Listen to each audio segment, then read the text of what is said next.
حبايب قلبي، يا رب تكونوا بهنا وخير وصحة وسعادة. جيت لكم النهاردة في فيديو جديد ووصفة جديدة.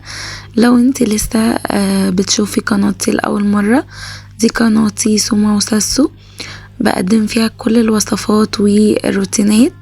تابعيني وتكتبي لي كومنت حلو وتشتركي في القناة لو انت لسه ما اشتركتيش، وتفعلي زر الجرس علشان يوصلك كل جديد انا بنزله، وتخبطي لي لايك كده حلو علشان اتشجع.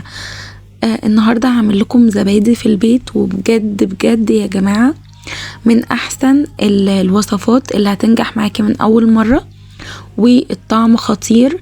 وما شاء الله من كيلو لبن واحد هنعمل 6 كوبايات من الزبادي، والسبعة هتبقى استبن للبن اللي جاي او للمرة اللي جاية كمان.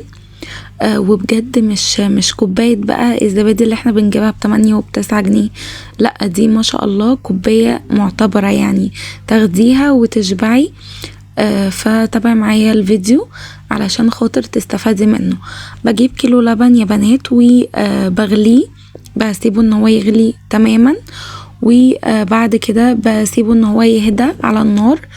وبكون مجهزة معايا كوباية زبادي بلدي، بكون جايباها عادي يعني من السوبر ماركت، وبستنى لما اللبن يدفى، ما يبقاش سخن قوي وما يبقاش ساقع قوي، هو يبقى يستحسن اللي هو دافي، زي مدمع العين، او مثلا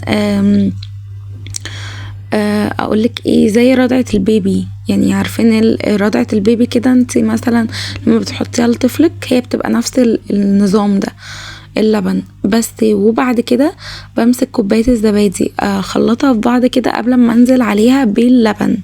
الحركة دي يا بنات اجباري مش اختياري، لا بتفرق جدا في الزبادي، وبتعمل لك وش زي ما انتي بتجيبيه بالظبط من اللبان، بتعمل لك نفس القشطة اللي بتبقى من الوش. و بجد بجد عن تجربة، انا بقالي بتاع 7 سنين بعمل زبادي، وبجد بتبقى طعمها رهيب رهيب. يعني انت لو جربتيها بجد مش هتشتريها، وموفرة جدا. يعني انت لو بصيت لها كيلو اللبن وكوباية زبادي، واعمل مثلا 8 كوبايات او 10 كوبايات او 12 كوباية، يعني انا اللي معايا ده برطمان صلصة، انا شلت من عليه الورقة ونضفته كويس جدا، فما شاء الله الكوباية كبيرة جدا. انتوا فاهمين؟ يعني الكوباية بمقام 3 كوبايات من الزبادي اللي احنا بنجيبها.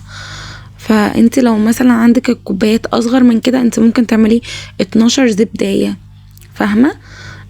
لكن انا عندي ما شاء الله الكوباية، انا بحب كوباية الزبادي تكون واخدة حقها.